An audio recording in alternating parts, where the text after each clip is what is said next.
স্বামী বলছে পর্দা করো, তোমাকে ভালোবেসে বলছি তুমি পর্দা করো, তুমি আমার অনেক প্রিয় একজন মানুষ, তুমি বেপর্দায় বাইরে যাবা, লোকজন দেখবে, কেমন হয়? ঠিক আছে, তোমাকে তো আমিই বিয়ে করেছি, তুমি আমার মানুষ, তোমাকে দেখবে কেন? প্রিয় মা ও বোনেরা, পর্দা ছাড়বেন না। আপনাদের জন্য 4টা কাজ: স্বামীর আনুগত্য করা, লজ্জাস্থানের হেফাজত করা, আপনার 5 ওয়াক্ত সালাত ঠিকঠাক মতো আদায় করা এবং রমজান মাসে সাওম রাখা। নবীজি বলেছেন সাল্লাল্লাহু আলাইহি ওয়াসাল্লাম, জান্নাতের যে কোনো দরজা দিয়ে ইচ্ছা আপনি প্রবেশ করতে পারবেন।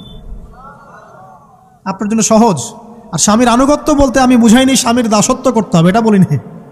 এখনকার কিছু ফ্যামিলিস্ট মেয়ে আছে, ওরা আনুগত্য শব্দ মনে হয় যে দাসত্ব মনে হয়। আনুগত্য দাসত্ব এক জিনিস না। আনুগত্য কি? স্বামী কোরআন সুন্নাহর অনুকূলে কোনো কথা বলেছে, আপনি মানবেন। স্বামী বলছে পর্দা করো, তোমাকে ভালোবেসে বলছি তুমি পর্দা করো, তুমি আমার অনেক প্রিয় একজন মানুষ, তুমি বেপর্দায় বাইরে যাবা, লোকজন দেখবে, কেমন হয়? ঠিক আছে, তোমাকে তো আমিই বিয়ে করেছি, তুমি আমার মানুষ, তোমাকে দেখবে কেন?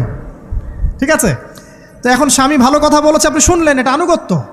আর ওই স্বামী যদি বলে আসো তো আমার কলিগরা এসেছে, ওকে খাবার সার্ভ করতে হবে, আসো খাবারটা পরিবেশন করো, এখন আপনি বেপর্দা হয়ে আপনার স্বামীর কলিগের সামনে খাবার পরিবেশন করতে শুরু করলেন, এটা কি আনুগত্য করতে হবে? এটা তখন আপনি আনুগত্য করবেন না। সিম্পল, কোরআন সুন্নাহর অনুগত কাজে আপনি স্বামীর আনুগত্য করবেন, বিপরীতে গেলে আপনি করবেন না। স্বামীর আনুগত্য মানে স্বামীর দাসত্ব নয়। আর এই হাদিসটা আপনি কেন ভুলে যান যে আল্লাহ রাসূল সাল্লাল্লাহু আলাইহি ওয়াসাল্লাম বলেছেন, আল্লাহ ছাড়া যদি কাউকে সেজদা করা যেত, সম্মান বুঝাচ্ছেন, আল্লাহ ছাড়া যদি কাউকে সেজদা করা জায়েজ হতো, আমি মেয়েদেরকে বলতাম যেন স্বামীকে সেজদা করে। কেন? কারণ আপনাকে রেসপন্সিবিলিটি, আপনার খাবার, আপনার ফুড, আপনার শেল্টার, আপনার মানে পুরো দায় দায়িত্ব নিজের হাড় ভাঙা পরিশ্রম দিয়ে, জীবনের ঝুঁকি নিয়ে স্বামী আপনার জন্য করে। সে আপনার সম্মান পাওয়ার যোগ্য তো? সে কি আপনার সম্মান পাওয়ার যোগ্য নয়? আপনি যদি সম্মানের হক আদায় না করতে পারেন তাহলে আপনি অকৃতজ্ঞ। আর অকৃতজ্ঞ মেয়ে কখনো জান্নাতে যাবে? একটা হাদিসে আছে, বেশিরভাগ মেয়ে জাহান্নামের যাওয়ার অন্যতম কারণ হচ্ছে তারা স্বামীর সাথে কুফুরি করে। কি করে? মানে সারা জীবন স্বামী ভালোবেসে যায়, ভরণ পোষণ দিয়ে যায়, সব চাহিদা পূরণ করে যায়, একদিন দেখবেন কথা কাটাকাটি হয়েছে, ওই দিন বলে বসবে যে তোমার কাছে আমি কিচ্ছু পাই নাই সারা জীবন।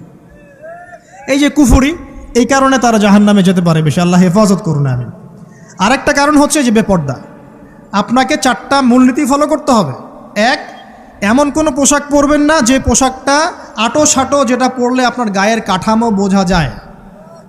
এটা বোরখা হলেও পরা যাবে না। আমি কি বুঝাতে পারছি? ডিজিটাল বোরখা দেখেন নাই? দেখছেন? মাশাআল্লাহ। আর কারা কারা দেখছেন? এদিকে চোখ বেশি যায় না? আচ্ছা, এমনি দেখা যায়, চোখ দিতে হয় না, এমনি দেখা যায়। ডিজিটাল বোরখা চলবে না, ডিজিটাল বোরখা চলবে না। আমার মত, এটা আমি মত দিচ্ছি, আমি আল্লাহর রাস্তায় সময় দিয়েছি অনেক দিন, এবং এখানে যে পর্দাটা শেখানো হয় এরকম পর্দা আমি অন্য কোথাও দেখিনি। এত চমৎকার পর্দা শেখানো হয়। কারা কারা সময় লাগিয়েছেন? 3 দিন 7 দিন সময় দিয়েছেন কারা কারা? বেশিরভাগই দেন নাই। সমস্যা নাই, দিতে হবে, আমি বাধ্যতামূলক বলিনি আপনাকে। বলেছি এখানে পর্দা শেখানো হয়, চমৎকার পর্দা শেখানো হয়, যে এখানে চোখটা পর্যন্ত তাদের ঢেকে রাখার তালিম দেওয়া হয়। যাই হোক, যেখানেই শেখেন অ্যাটলিস্ট পর্দাটা শিখলেই হলো। এমন পোশাক হবে না যেই পোশাকটা আটো সাটো, যেটা পরে আপনার গায়ের কাঠামো বোঝা যায়। 2 নম্বরে এমন পোশাক পরা যাবে না যেই পোশাকটা পরলে বাহির থেকে ভিতরের অঙ্গ দেখা যায়। দেখেছেন? দেখেন নাই? দেখছেন হুজুর? আচ্ছা, আপনারা তো সব দেখেন দেখি। তারপরে 3 নাম্বার, এমন পোশাক পরা যাবে না যেটা অমুসলিমদের সাথে সাদৃশ্য আছে। কথা বুঝতে পারছেন? অমুসলিমদের ধর্মীয় বিষয়ের সাথে সাদৃশ্য আছে এমন পোশাক মুসলিম মেয়েদের পরা যাবে না। এর মানে এই নয় যে অন্য ধর্মকে আপনি আক্রমণ করবেন, এটাও নয়। যে যার ধর্ম তাদের স্বাধীনতা মতো পালন করবে। মুসলিমরা বাধা দিবে? দিবে না। মুসলিমরা দাওয়াত দিতে পারে। কি করতে পারে? দাওয়াত দিতে পারে যে ভাই, যে লা ইলাহা ইল্লাল্লাহর কনসেপ্ট আপনাকে বুঝাচ্ছি, আল্লাহ ছাড়া কোনো মাবুদ নাই, মুহাম্মদ সাল্লাল্লাহু আলাইহি ওয়াসাল্লাম সর্বশেষ রাসূল, এই কোরআন পড়ুন, হাদিস পড়ুন, দেখুন এটাই হচ্ছে মানবতার মুক্তির সনদ। এরপর যদি সে ইসলাম কবুল করে আলহামদুলিল্লাহ, যদি না করে এর হিসাব কে দিবে? সে নিজে দিবে। এর হিসাব কি আমাকে দেওয়া লাগবে? দেওয়া লাগবে না। তো অমুসলিমদের সাথে সাদৃশ্য আছে এমন পোশাক চলবে না। আর 4 হচ্ছে, পুরুষরা মেয়েদের পোশাক পরতে পারবে না, মেয়েরা পুরুষদের পোশাক পরতে পারবে না। জি, আপনাদেরকেই বলছি, আপনারা জিন্স পরতে পারবেন না, মেয়েদেরকে বলছি, এবং টি শার্ট পরতে পারবেন না। আপনারা ওই যে যা ইচ্ছা তাই ড্রেস পরে বলবেন যে হাজার বছরের সভ্যতা সংস্কৃতি, এসব বাজে কথা চলবে না এখানে। এটা হাজার বছরে কোনোদিনও আমাদের দাদা নানিরা এগুলা কখনো পরে নাই। পড়ছে? আপনার দাদি কখনো এরকম পরছিল শাড়ি? তো যে বললো হাজার বছর থেকে পরে আসতেছে নাকি। সুবহানাল্লাহ। তো এখানে বিষয়টা হচ্ছে পুরুষ মেয়ের পোশাক পরতে পারবে না, মেয়ে পুরুষের পোশাক পড়তে পারবে না। আমি খুব সংক্ষিপ্ত করে আপনাকে কোরআন সুন্নাহ থেকে 4টা মূলনীতি বলে দিলাম। এই 4টা মূলনীতি কোরআনেও আছে, হাদিসেও আছে। আসেন, এই যে নারীর অবমাননা, এই বিষয়টা আইয়ামে জাহিলিয়াতে যেমন ছিল, এখন দেখবেন আরও বড় পরিসরে এসেছে। আসে নাই? এই যে ফ্যাশন শো, দেহের প্রদর্শনী, বিভিন্ন ফিল্মস দেখবেন, ফিল্ম ইন্ডাস্ট্রিজে দেখবেন, মিউজিকে দেখবেন, পর্নে দেখবেন, মেয়েদের দেহটাকে নিয়ে ব্যবসা করা হচ্ছে। আগে তো না হয় কন্যা সন্তান হলে জীবন্ত পুঁতে ফেলতো নাকি, এখন যদি গর্ভের বাচ্চা মেয়ে জানে, অনেকে আগেই মেরে ফেলায়। বোঝেন নাই মনে হয়? অনেকে যদি জানে যে গর্ভে মেয়ে সন্তান আছে, আগেই মেরে ফেলায়। এমন অনেক দেশ আছে, আমি নাম বলছি না দেশের সঙ্গত কারণে, যে সে দেশে এরকম মেয়ে সন্তানকে এই যে খালাস করে ফেলার, নষ্ট করে ফেলার, ভ্রূণ নষ্ট করার আলাদা ক্লিনিক আছে, আলাদা হসপিটাল আছে। বলে নাউজুবিল্লাহ। তো আসলে ওই 1450 বছর আগের মানুষটা বেশি বর্বর ছিল না আমরা বেশি বর্বর? এই যে অধিকারের কথা বলে বলে আমরা মেয়েদের দেহটাকে নিয়ে এখন মস্করা করছি, তামাশা করছি। সবচেয়ে সেরা অধিকার কোথায় পাবে? কোরআনে পাবে, হাদিসে পাবে, ইসলামে পাবে।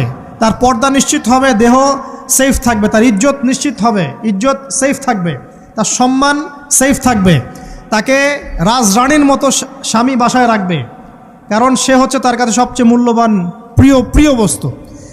শুধু তাই নয়, সম্পত্তির অধিকার তাকে দিতে হবে। একজন মেয়ে তার ভাইয়ের সম্পত্তি পাবে, তার বাবার সম্পত্তি পাবে, তার স্বামীর সম্পত্তি পাবে, সব দিক থেকে সে সম্পত্তি পাবে। আর একজন ছেলে কিন্তু সব দিক থেকে সম্পত্তি পাবে না। এই বিষয়গুলো যখন এক শ্রেণীর মানুষ বোঝে না, তখন ইসলামের বিরুদ্ধে অহেতুক প্রোপাগান্ডা চালানো শুরু করে। সবচেয়ে সেরা সম্মান রক্ষার উদাহরণ দেয়া হয়েছে ইসলামে, কোরআনে এবং হাদিসে। এই কথাটা আপনাদের মা বোনদেরকে বোঝাবেন, তবে নম্রতার সাথে বোঝাবেন, কারণ উচ্চবাচ্য করলে তারা কথা শুনবে না। আর আল্লাহ রাসূল সাল্লাল্লাহু আলাইহি ওয়াসাল্লাম বলেছেন, কিছুটা বাঁকা হাড় দিয়ে তাদেরকে তৈরি করা হয়েছে। যদি আপনি শক্ত করে চাপ দিতে যান তাহলে ভেঙে যাবে, আর যদি আপনি ওই অবস্থায় ছেড়ে দেন তাহলে বাঁকাই থেকে যাবে। এখানে আপনাকে হিকমা অবলম্বন করতে হবে। আল্লাহ পাক তৌফিক দান করুন। একটা বিষয় বলছিলাম, ওই যে শিরকের পাপ এখন গ্লোবালাইজেশন হয়েছে না, ওই সুদের পাপ এখন গ্লোবালাইজেশন হয়েছে না। গ্লোবালাইজেশন বোঝেন? মানে বিশ্বায়ন, পুরো বিশ্বে ছড়িয়ে পড়েছে না। আর একটা হচ্ছে এই যে মেয়েদের অবমাননা, এটা সারা বিশ্বে ছড়িয়ে পড়ে নাই। আচ্ছা, আর দুটা বলবো, এরপর বলে আমি শেষের দিকে যাচ্ছি। আসেন, একটা হচ্ছে মাদক। আইয়ামে জাহিলিয়াতের অন্যতম সেরা পাপ ছিল কি? মাদক। ওই যে বলছেন জাহিলি যুগ, কেন বলছেন জাহিলি যুগ? বিকজ ওইখানে মাদক খেত মানুষ বেশি।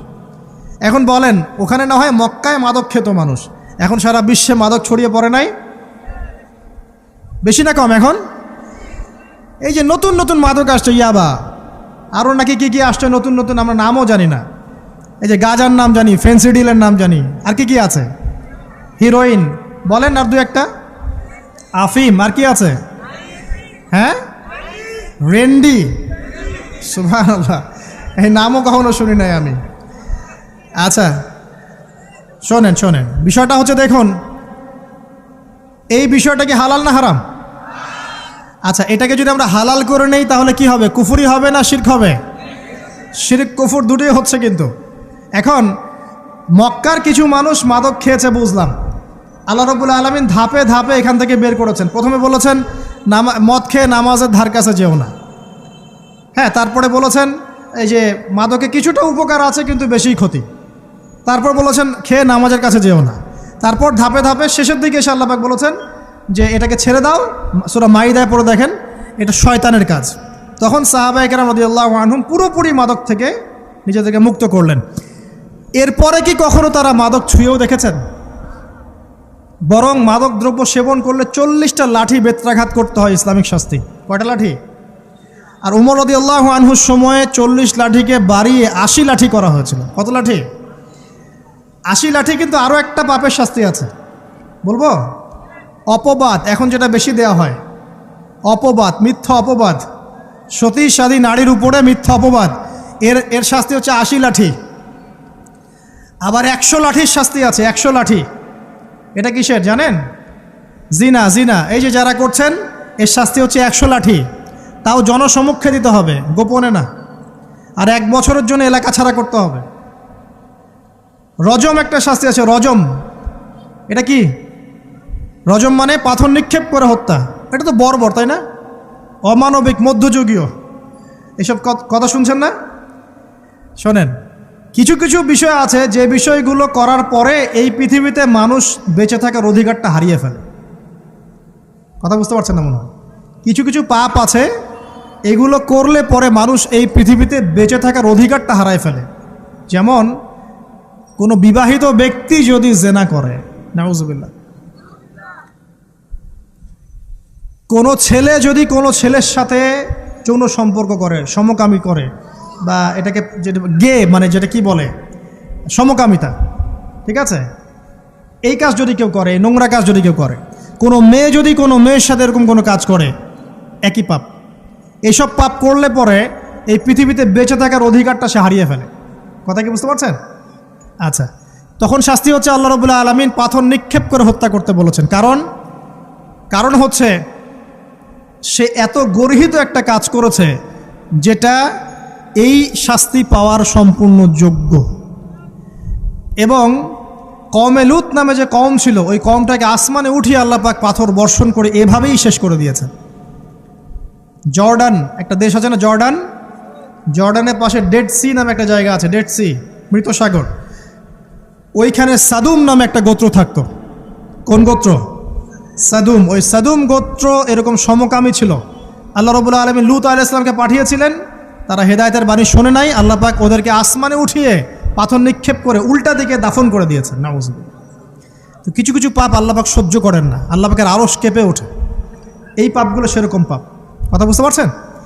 তো এই যে জিনা, পর্নোগ্রাফি, ব্যভিচার, পরকে, এগুলোর মধ্য দিয়ে আমরা নারীর অবমাননা করছি না? এবং ধর্মের মাধ্যমেও মাঝে মাঝে করছি, যখন আমরা ধর্মের নামে মেয়েদের অধিকার দিচ্ছি না। অনেকেই সম্পত্তির অধিকার দিচ্ছেন না, অনেকেই শিক্ষিত করছেন না, অনেকেই আরও যৌতুক নিচ্ছেন না, যৌতুক নিচ্ছেন না অনেকেই। যে বিয়ের সময় যৌতুক নেয়, এটা তো মেয়ের উপর, মেয়ের পিতার উপর টর্চার করা, সম্পূর্ণ হারাম, সম্পূর্ণ হারাম। তারপরে দেখবেন, রিপোর্টগুলো পড়ে দেখবেন যে এই বছর 2000 কত, এটা 22, এই 22-এই গভর্নমেন্ট রিপোর্ট অনুযায়ী নিবন্ধিত প্রায় 1339টা ধর্ষণের মামলা হয়েছে। তো এটা এখন অ্যাভেলেবল, যে কোনো সব জায়গায় ধর্ষণ হচ্ছে, এখন অ্যাভেলেবল। মানুষ এটাকে স্বাভাবিক মনে করছে, এখন নর্মাল ধর্ষণ হতেই পারে, মানুষ এখন এমন মনে করছে। প্রত্যেক দিন পেপার খুলবেন, দেখবেন